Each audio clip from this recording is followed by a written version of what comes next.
ये वाली राजनीति बंद की जानी चाहिए। और अब खबर बेरोजगारी के खिलाफ दस्तक की हमारी मुहिम की। मध्य प्रदेश, बिहार और राजस्थान के बाद आज बारी हरियाणा के युवाओं के लिए आपको दस्तक देने की है, जहां फुल प्रूफ भर्ती परीक्षा कराने के लिए सालाना 25 करोड़ रुपए सरकार खर्च करती है, लेकिन फिर भी पेपर लीक हो जाता है। नौजवानों के नौकरी पाने के सपने उसी के साथ बह जाते हैं।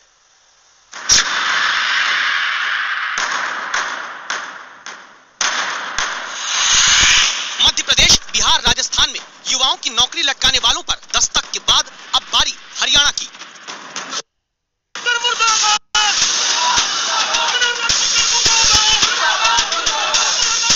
कुछ ऐसी ही लटकी रह जाती है सिस्टम के हाथों। क्या हरियाणा के नौजवानों की सरकारी नौकरियां, जैसे लटका है ये नौजवान हरियाणा स्टाफ सिलेक्शन कमीशन के दफ्तर के बाहर।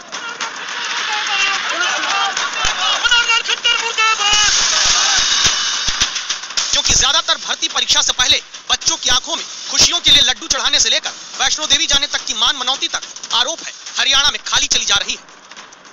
लेकिन क्यों? आज तक संवाददाता मंजीत सहगल जवाब तलाशने पहुंचे हैं।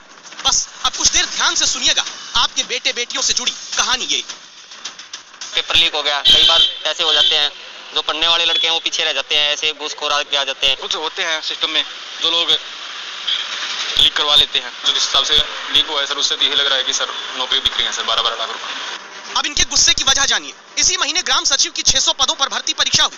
6.5 लाख युवाओं ने 600 पद के लिए पढ़ लिख कर एग्जाम दिया।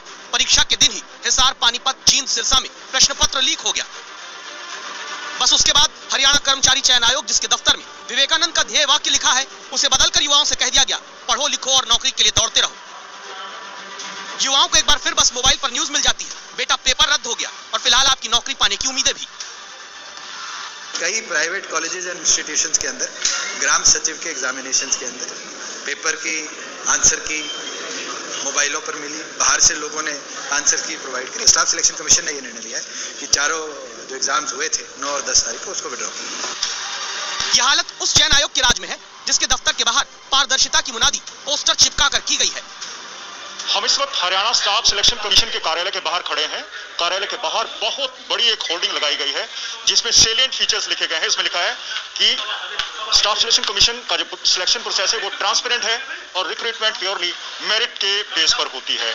लेकिन जिस तरह से हरियाणा स्टाफ सिलेक्शन कमीशन के टेस्ट पेपर्स लीक होते हैं, जिस तरह से भर्तियों में व्यापक गड़बड़ियों के आरोप लगते हैं, उसे नहीं लगता कि हरियाणा स्टाफ सिलेक्शन कमीशन में किसी तरह की ट्रांसपेरेंसी बरती जाती है। 15 जुलाई 2020 के आंकड़ों के मुताबिक हरियाणा रोजगार पोर्टल कॉल सेंटर पर 13 लाख से ज्यादा बेरोजगारों ने रजिस्ट्रेशन करा रखा है। Centre for monitoring Indian economy के आंकड़े बताते हैं हरियाणा में बेरोजगारी दर देश के औसत से 3 गुना ज्यादा है।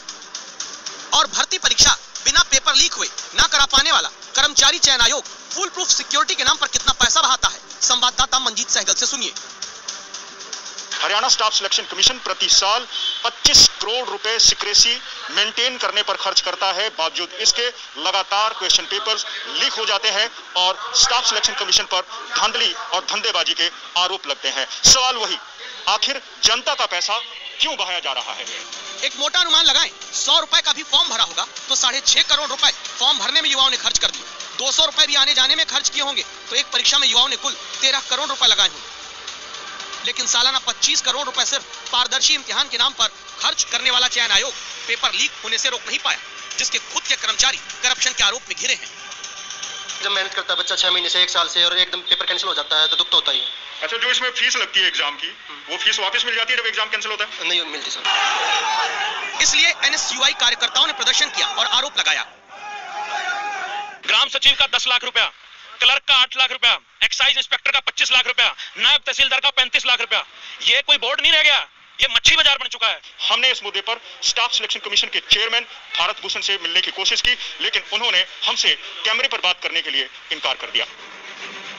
तो आखिर कब तक चयन आयोगों की चमचमाती इमारतों के बाहर पेपर लीक होने के बाद परीक्षा रद्द करने के 4 पन्ने चिपकाकर अधिकारी बचते रहेंगे?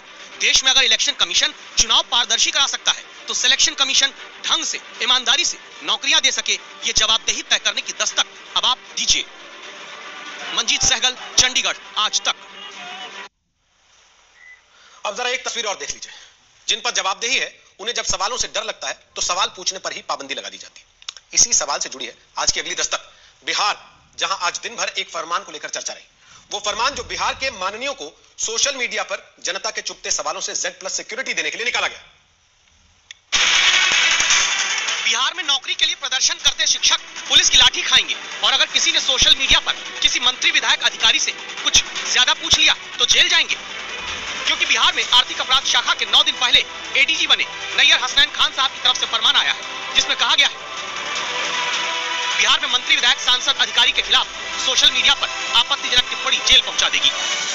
सोशल मीडिया में अगर उसका मिसयूज होता है और किसी भी व्यक्ति, चाहे वो सरकार के पदाधिकारी हो या माननीय सांसद, विधायक हो या और लोग भी हो, डिग्निटी से छेड़छाड़ हो रहा था, सारे मामले जिसमें सोशल मीडिया का मिसयूज होता है वो साइबर क्राइम की श्रेणी में आते हैं। बिहार की विधानसभा में 163 विधायकों पर आपराधिक मामले हैं, लेकिन क्या बिहार के किसी मंत्री, विधायक, सांसद पर टिप्पणी हो गई तो साइबर क्राइम बन जाएगा?